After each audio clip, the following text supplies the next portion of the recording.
கோவை பீலமேடு அருகே ஆண் நண்பரை தாக்கிவிட்டு கல்லூரி மாணவி பாலியல் வன்கொடுமை செய்யப்பட்ட சம்பவம் தொடர்பாக 7 தனிப்படைகள் அமைத்து போலீசார் விசாரித்து வரும் நிலையில் சம்பவம் நடந்த இடத்திற்கு அருகே சட்டவிரோத பார் இயங்கி வந்தது அதிர்ச்சியை ஏற்படுத்தியுள்ளது. கோவை மாநகரில் உள்ள தனியார் கல்லூரியில் படித்து வரும் மாணவி கடந்த நவம்பர் 2ஆம் தேதி இரவு பீலமேடு விமான நிலையம் பின்புறம் உள்ள ஒரு காலி இடத்தில் காரில் அமர்ந்து பேசிக் கொண்டிருந்தனர். அப்பொழுது அடையாளம் தெரியாத 3 நபர்கள் தங்கள் கையில் இருந்த கத்தியால் கார் கண்ணாடியை உடைத்து மாணவியின் ஆண் நண்பரை தாக்கியுள்ளனர். இதில் அவர் இரத்த வெள்ளத்தில் மயங்கியதாக சொல்லப்படுகிறது. தொடர்ந்து அந்த மாணவியை வலுக்கட்டாயமாக 3 பேர் கொண்ட அந்த கும்பல் மாணவியை பாலியல் வன்கொடுமை செய்து பின்னர் அங்கிருந்து தப்பி ஓடியுள்ளனர். மேலும் கோவை மாநகர காவல் கட்டுப்பாட்டு அறைக்கு தகவல் தெரிவித்ததன் பேரில் பீலமேடு போலீசார் சம்பவ இடத்திற்கு சென்று விசாரித்தனர். பிறகு அந்த மாணவியை மீட்டு சிகிச்சைக்காக அருகில் உள்ள தனியார் மருத்துவமனைக்கு அனுப்பி வைத்தனர். அதேபோல் அந்த இளைஞரை அரசு மருத்துவமனைக்கு அனுப்பி வைத்தனர். மாணவி பாலியல் வன்கொடுமை செய்யப்பட்ட சம்பவம் தமிழகத்தில் பெரும் பரபரப்பை ஏற்படுத்தியுள்ளது. இதுகுறித்து தகவல் அறிந்த உயரதிகாரிகள் சம்பவ இடத்துக்கு விரைந்து விசாரித்தனர். இந்த சம்பவத்தில் தொடர்புடைய 3 பேர் கொண்ட கும்பலை பிடிக்க 7 தனிப்படைகள் அமைக்கப்பட்டுள்ளன. இதுகுறித்து போலீசார் பல்வேறு கோணங்களில் விசாரணை நடத்தி வருகின்றனர். இந்நிலையில் சம்பவம் நடந்த இடத்திற்கு அருகே சட்டவிரோதமாக பார் ஒன்று இயங்கி வந்துள்ளது. இதுகுறித்து மாவட்ட காவல்துறையிடம் கேட்டபோது பல்வேறு பிரச்சினைகளாலும் உள்ளூர் மக்களின் புகாரின் அடிப்படையிலும் கடந்த 2 ஆண்டுகள் முன்பே அந்த பார் மூடப்பட்டதாக தெரிவித்துள்ளார். மேலும் இதனை அறிந்த நாம் தமிழர் கட்சியினர் அந்த பார் கடை ஊழியரை சிறைப்பிடித்து கடையிலிருந்த மதுபானங்களை உடைத்தும் தின்பண்டங்களை கீழே வீசி எறிந்தும் தங்கள் எதிர்ப்பை தெரிவித்துள்ளனர்.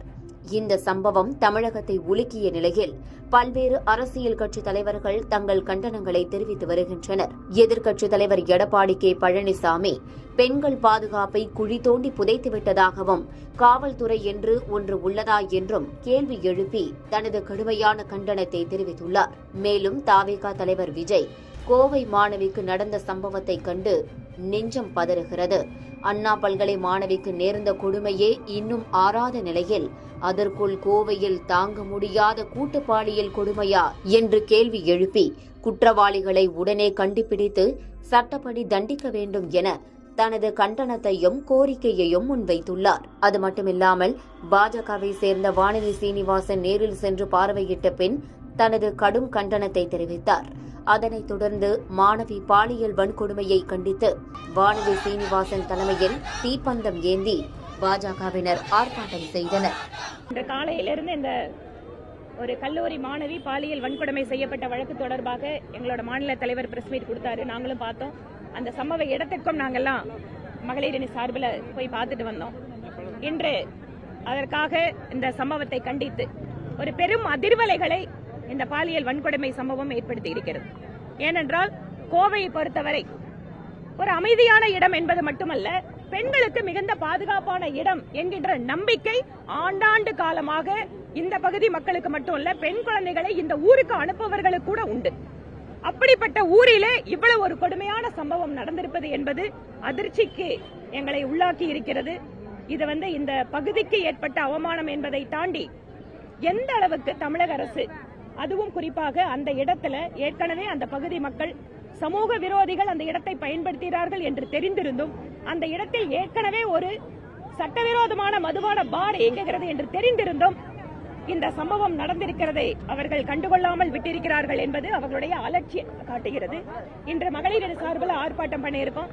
நாளை மறுநாள் தமிழகம் முழுவதும் சமூக நீதி மாடல், இவர்களுடைய திராவிட மாடல் அப்படின்னு சொல்லக்கூடிய இந்த பெண்களுக்கு உரிமை அளிக்கின்ற இந்த மாடல் முழுக்க முழுக்க பெண்களுக்கு எதிரான மாடல் என்பதை மக்களிடம் கொண்டு செல்கின்ற வகையிலேயும் அந்த பாதிக்கப்பட்ட பெண்களுக்கு ஆதரவாக இருக்கின்ற அந்த சூழலை உருவாக்குகின்ற விதமாகவும் எல்லா மாவட்டங்களிலேயும் எங்களுடைய ஆர்ப்பாட்டம் நடைபெறும்.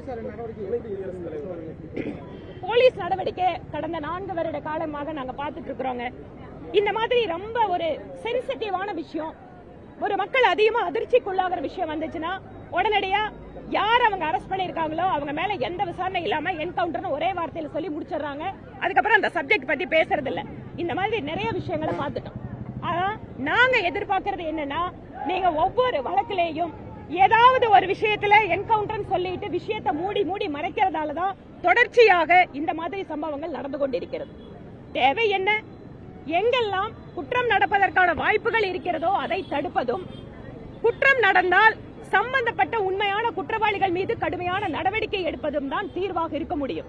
இந்த சிட்டியில ஏற்கனவே எந்தெந்த இடங்கள்ல சிசிடிவி இருக்கு, போலீஸோட பேட்ரோல் போயிட்டு இருக்கு, இதெல்லாம் இன்னைக்கு மக்களுக்கு ஒரு நம்பிக்கை அளிக்கக்கூடிய விதமாக இல்லை என்பதுதான் இந்த சம்பவம் தெரிவிக்கிறது.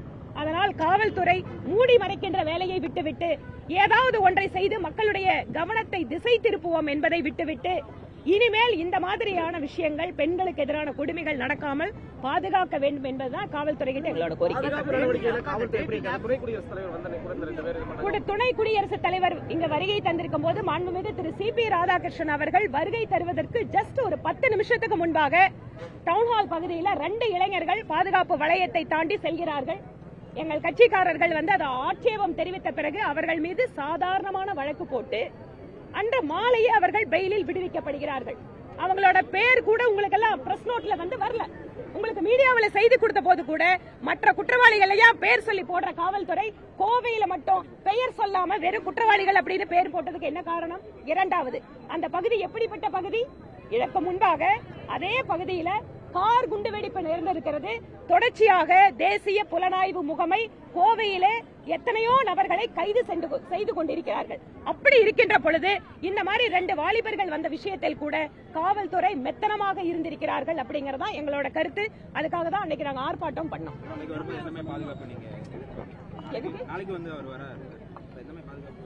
நாளைக்கு வரும்போது அவருக்குன்னு உரித்தான ஒரு உயர்ந்த கான்ஸ்டிடியூஷனல் ஹெட்டுக்கு என்ன அவருக்கு அந்த பாதுகாப்பு கொடுக்கணுமோ அதை கொடுக்கணும்னு நாங்க எதிர்பார்க்கிறோம். எக்ஸ்ட்ரா ஒண்ணும் வேண்டாங்க. சட்டத்தில் இருக்கிறத ஒழுங்கா கொடுத்தா போதும்.